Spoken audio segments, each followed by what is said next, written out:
Hey folks, it's Alicia. Welcome back to my channel. And yes, say it isn't so. It is so. Look, Coca-Cola with coffee, folks.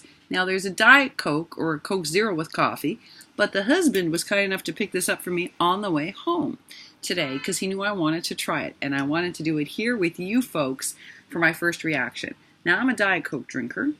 I'm not a Coke drinker, so he's warning me I may not like this because it might be way sweeter than I'm used to. I don't know how much caffeine's in here, and it's already 10:30 at night. So if I'm up all night making stuff, we know what happened. All right, first let's get a smell. It smells like Coke. I don't know. Oh no, folks.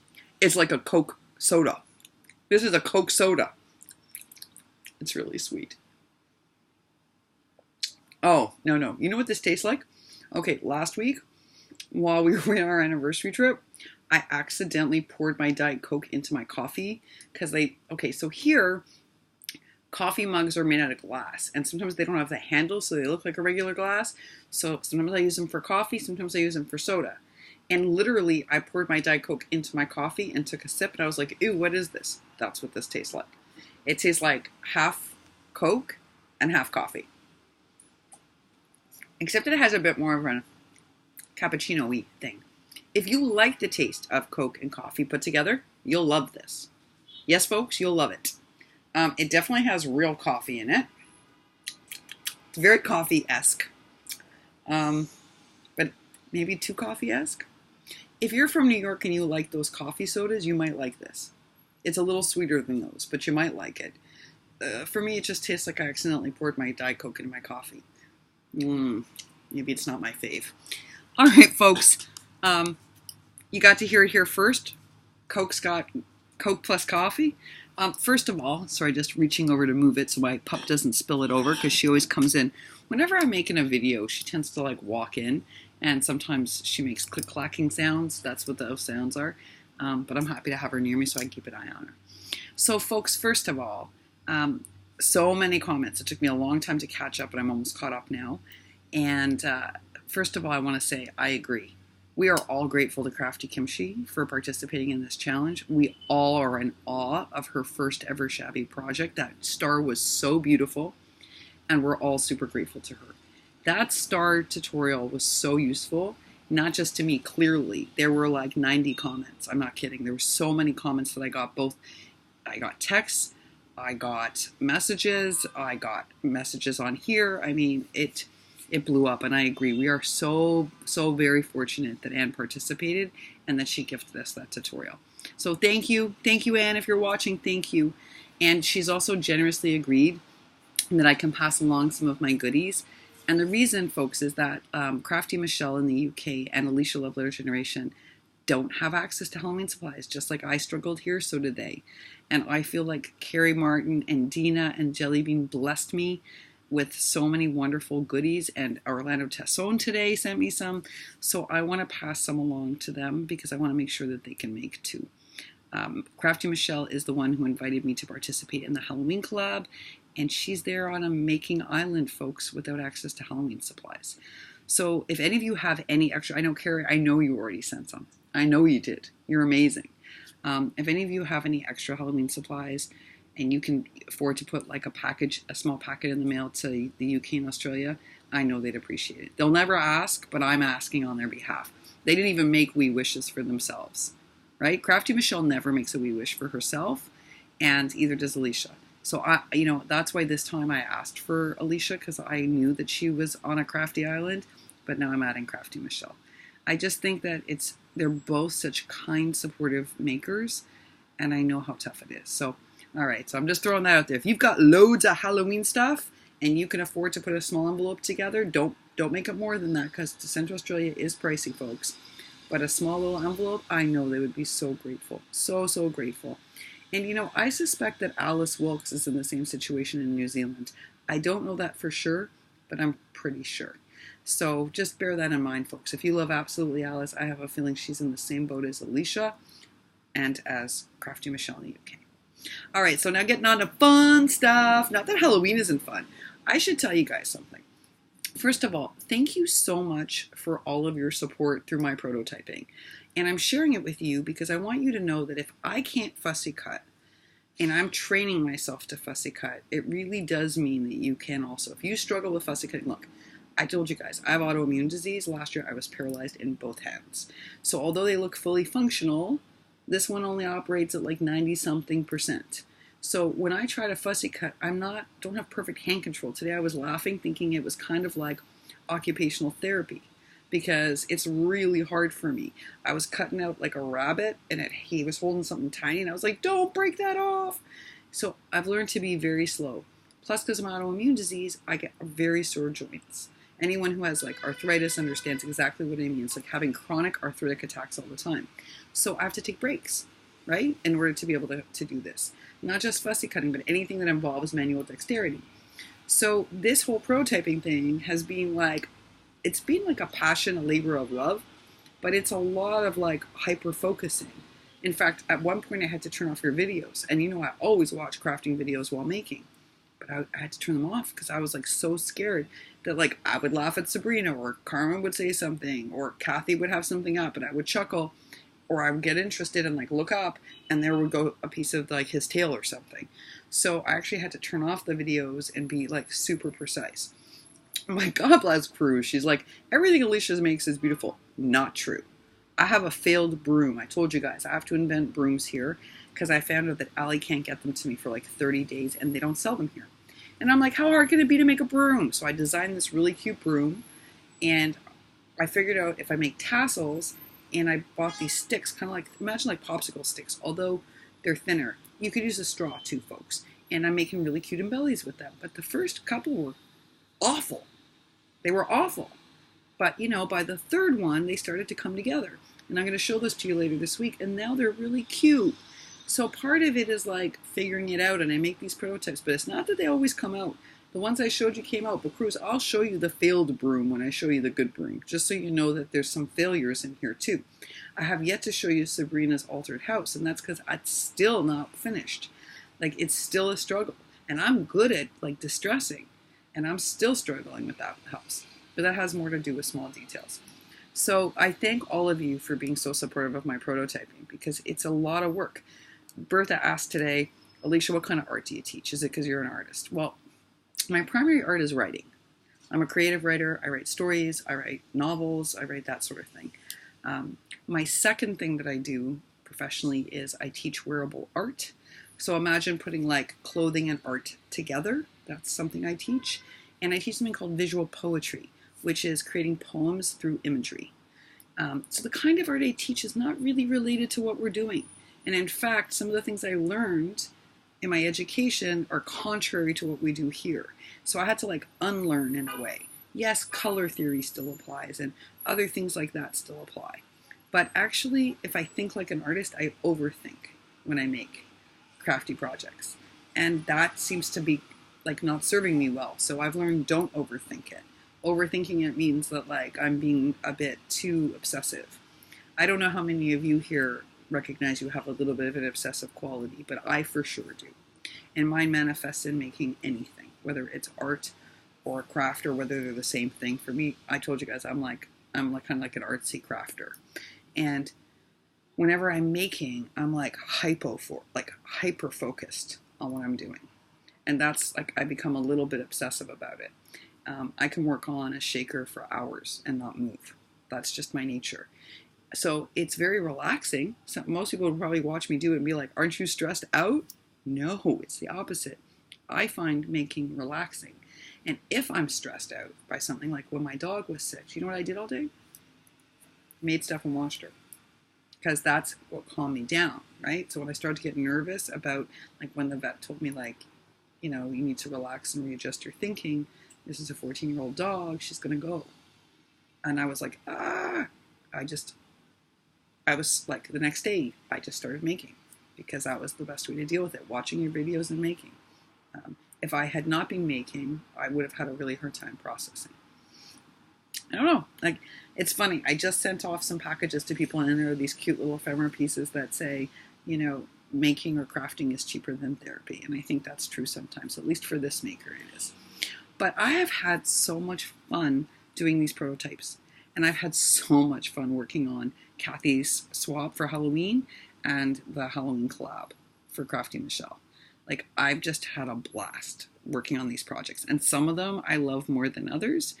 And some I think I'm going to love, and then I end up not loving them as much as others. And then ones I'm not so sure that I'm going to love, I end up loving.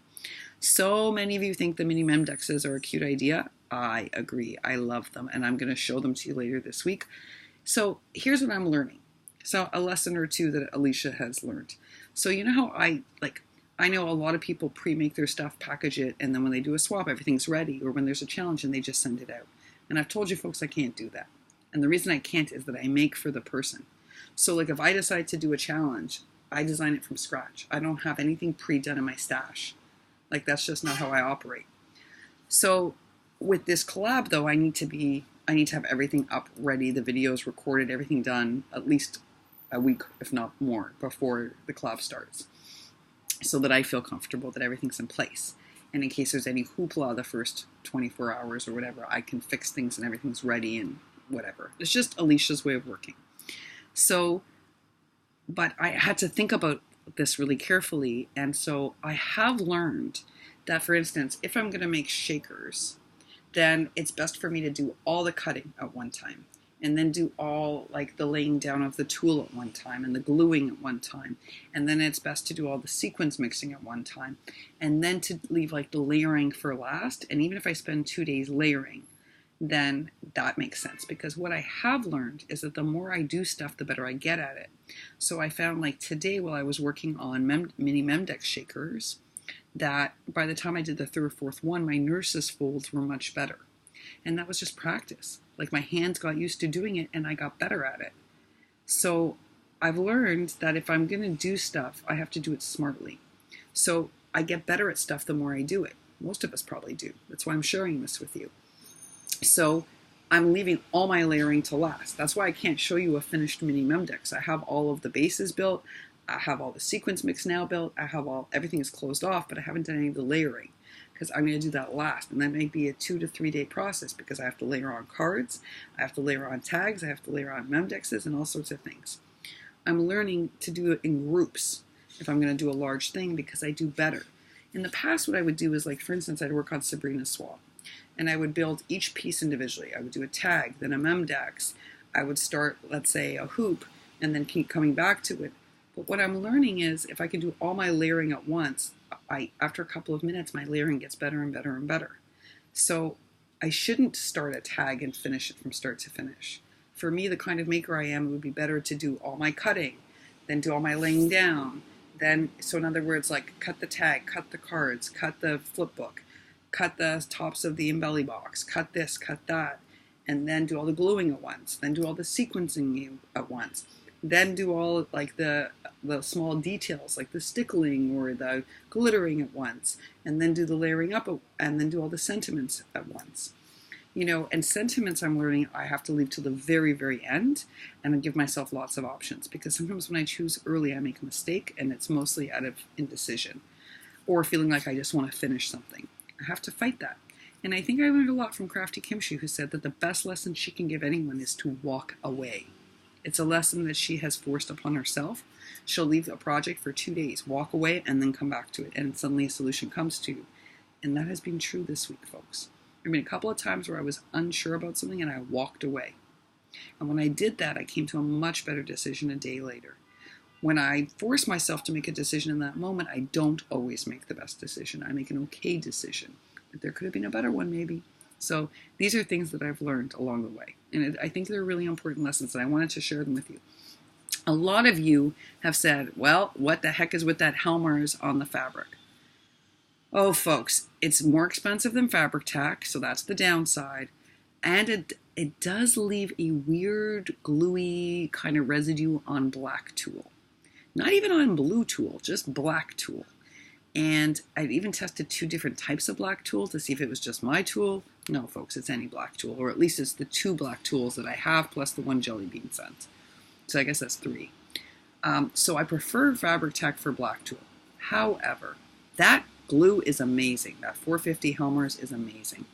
It is quick drying. It is stringy like glue gun stringy. You do have to pick those off. But I love that glue. I like it more than our glitter glue, folks. I do. I think I'm swapping when I get home. I love this glue. I love this glue. I really do. Now, it is thicker than our glitter glue. Our glitter glue is very thin. You're going to have to decide which one you prefer, but I'll tell you, it lays down flat. And so does our glitter glue, but it's less expensive than our glitter glue, and somehow I just get it, and it works really well on fabric. I've had 0 issues with fabric, 0 issues with tulle other than the black tulle. Now, folks, you're never going to get me to give up my Fabri-Tac. Because Fabri-Tac, I can do a shaker right to the edge. I can use black. I can use whatever. It doesn't show up. For a messy maker, that's important, although I'm getting less messy thanks to me working really hard this week. But this is a solid glue. This is definitely going in my permanent arsenal. When I get home and I have access to all sorts of glue, I'm going to do a glue test for you to show you why, like how each one holds up. And I'm going to do it in Florida where I test it on my lanai where it's super humid versus in the air conditioning. And I think you guys might be surprised at which glues lift in humidity. Because we have to remember when we put stuff in the mail and we send it to people, aren't the best conditions, folks. That mail travels in like unair conditioned bins, you know, in inclement weather. And so I like to test mine on the lanai because I figure if it holds up in humidity, then it's probably going to make it and survive the test of time. So I'm going to do a proper glue test. I'm going to test it on some tough stuff like paper tassels, my pinwheels. I'm going to do a whole test of, and I'm going to label each one of the different glue types, and let's just see what happens. Because I think it would save us a lot of money and a lot of pain. You know, Tony said herself that like she's imagining many of her projects coming apart, and that's what worried me. That's why I spent all that time gluing and I never used double-sided tape, folks. I knew it was faster. I saw that stuff coming apart, you know, in 4 weeks, especially like if you're storing it. For instance, at the beginning, remember I was doing all my crafting on the lanai in Florida, which also means I was keeping all my craft stuff in the lanai. Well, no, folks, it all has to be in air conditioning. Now I have a craft space there. So imagine people's projects could come apart. And you don't want that. You want your stuff to hold up. So now I have a proper craft space and it's very pretty and air conditioned and there's nothing that could possibly harm anything in their storage. Oh, do I miss my storage?